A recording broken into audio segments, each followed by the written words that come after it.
hard to get good opportunities. Selfishly, I'd love to do more at tracks I struggle at. I'd love to do Bristol more and even Iowa last week. And there's a couple of other tracks that I need more laps at to get better. And hopefully next year I can work on doing some of them. And yeah, sounds like things might be happening. So hopefully I can do that and not just go back to the tracks I'm good at. So yeah, I need to work on my weaknesses.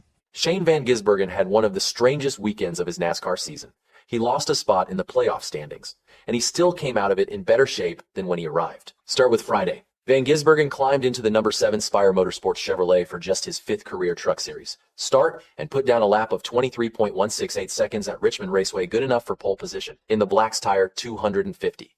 It's his first career oval pole in any of NASCAR's 3 national divisions, and it makes him just the 3rd foreign-born driver to claim a Truck Series pole, joining Marcos Ambrose and Daniel Suarez in that company. We had a pretty good week, and these guys helped me get comfortable, and it's pretty amazing to do that. I'm stoked. See how it goes in the race. Man, I don't know what to say. That's awesome. The number that makes it more impressive is the one right in front of it. 5th start. Most drivers spend years learning ovals like Richmond before a pole is even a realistic target. Van Gisbergen did it in 5 tries, and he had a theory for why it's coming together so fast. It's just time, getting used to things. These things are pretty similar to a cup car, so it does translate and help me. Rain pushed the truck race from Friday night to Saturday afternoon, which meant Van Gisbergen wasn't just chasing a Truck Series win anymore. He was about to attempt something almost nobody else in the field was. 650 laps of racing in a single day, between the truck race and Sunday night's Cup Series race. After Christopher Bell dropped out of the truck entry list, SVG was left as the only driver even attempting the full workload. He led the way it looked like a pole sitter should for a while, then settled for 4th at the finish. Not a win, but a clean, competitive run that carried real momentum into Sunday, where the story got a lot more complicated. Van Gisbergen started the Cookout 400 from 31st. For a driver clinging to the final transfer spot in the chase standings, that's about as bad a starting position as you can have with a playoff spot on the line. Making it worse, Austin Cindric, one of the drivers directly above him in the standings, was about to have his best run of the season.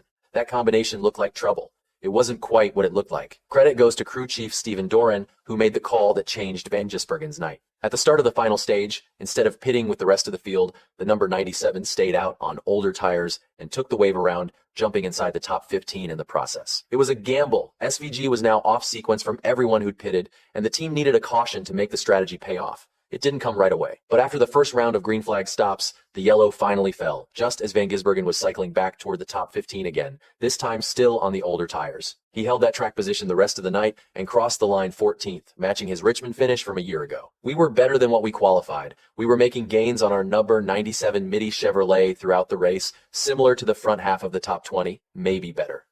And then the strategy put us into the top 15 and gained us a lot, so that was great. The line I used during the truck race seemed to work for us, especially when the tires wore out.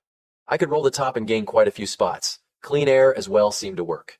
Here's where the math gets interesting. Cindric finished 3rd, which was enough to leapfrog Van Gisbergen in the standings and push him down to 16th, technically outside a chase spot, sitting right on the bubble. On paper, that reads like a bad night. But the driver who actually matters in that equation isn't Cindric. It's Ryan Preece, sitting 17th, the man Van Gisbergen needs to hold off to make the playoffs. Since neither driver picked up stage points, the gap between them came down almost entirely to finishing position. Van Gisbergen's 14th relative to Preece's night meant SVG actually padded his cushion from 47 points up on Preece before Richmond to 50 points up after it. Lose a position. Gain 3 points of separation. That's Richmond in a single sentence. The bigger picture makes the stakes clear. 7 drivers have already locked themselves into this year's 10 race. Chase, Denny Hamlin, Ryan Blaney, Ty Gibbs, Tyler Reddick, Chase Briscoe, Chase Elliott, and Christopher Bell. The other 9 playoff spots are still being fought over, with positions 14 through 18 in the standings all mathematically alive heading into the final 2 regular season races at New Hampshire and Daytona. Right now, that group is bunched tighter than almost any chase bubble in recent memory.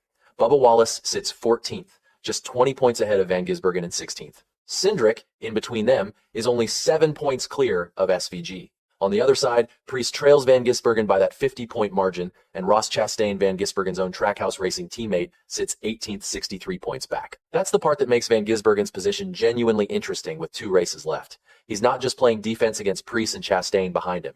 He's also within realistic striking distance of Cindric and Wallace ahead of him.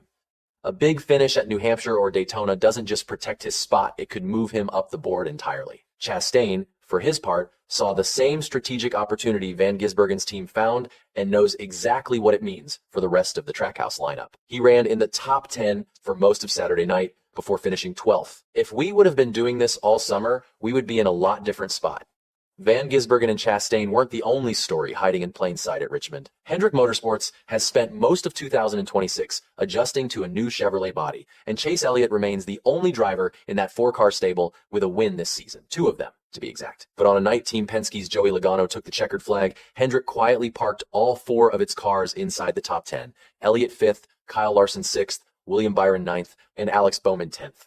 Elliott credited a stage-ending gamble similar to Van Gisbergen's for the result, saying his team stayed out while others pitted for fresh tires late, and it paid off. Not a win, but after a stretch of tough months, a clean top 5 across the board is the kind of night an organization like Hendrick needed. Cindric's third-place run, the one that bumped Van Gisbergen down to the bubble in the first place, nearly didn't survive pit road. On lap 181, Cindric was pulling into his stall just as Daniel Suarez was pulling out of his, and the 2 cars came within inches of colliding. It was Cindric's own front tire changer, Justin Armwood, who saved it, throwing his air hose up and over Suarez's car as it passed so it wouldn't get caught and yanked out of his hands. Suarez recovered to finish 16th. Cindric went on to close the race 3rd, moving up to 15th in the standings in the process and directly tightening the bubble. Van Gisbergen is now fighting to stay above. That's the uncomfortable truth sitting underneath Van Gisbergen's good night.